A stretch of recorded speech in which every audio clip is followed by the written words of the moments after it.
Le repito de nuevo, fracasó su guerra. ইসরায়েলের উপর ক্ষোভ ও অসন্তোষ বাড়ছে বিশ্বজুড়ে। ভূমধ্য সাগর হয়ে ফিলিস্তিনের গাজার উদ্দেশ্যে ত্রাণ নিয়ে যাত্রা করা গ্লোবাল সুমুদ ফ্লোটিলার 13টি নৌযান আটক করেছে ইসরায়েলি বাহিনী। এই ঘটনায় 37 দেশে 200 জনেরও বেশি মানুষকে আটক করেছে তারা।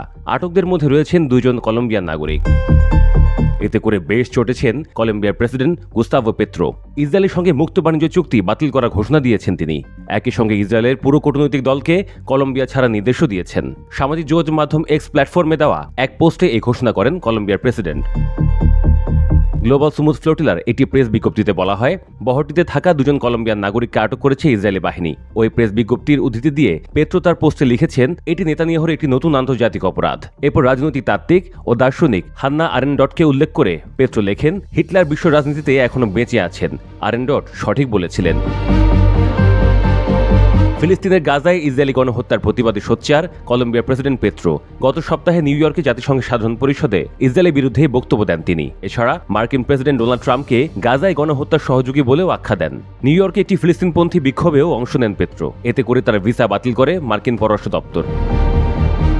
পেত্রো চলতি বছরের মে মাসেই ইসরায়েলের সঙ্গে কূটনৈতিক সম্পর্ক ছিন্ন করেছিলেন। তবে এবার তিনি আরও এক ধাপ এগিয়ে বাকি থাকা কূটনৈতিক প্রতিনিধিদের দ্রুত কলম্বিয়া ছাড়ার নির্দেশ দেন। তিনি জানান, এই ঘটনায় কলম্বিয়ার পররাষ্ট্র মন্ত্রণালয় মামলা করবে, যার মধ্যে ইসরায়েলি আদালতেও মামলা অন্তর্ভুক্ত থাকবে।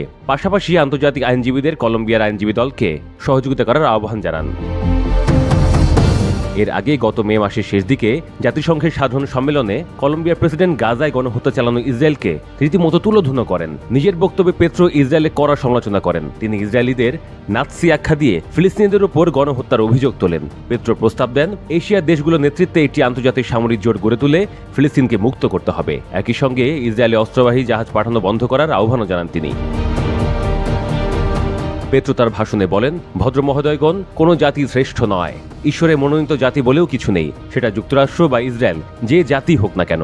কেবল অজ্ঞ ও ডানপন্থী ধর্মান্ধরা এমনটা ভাবতে পারে।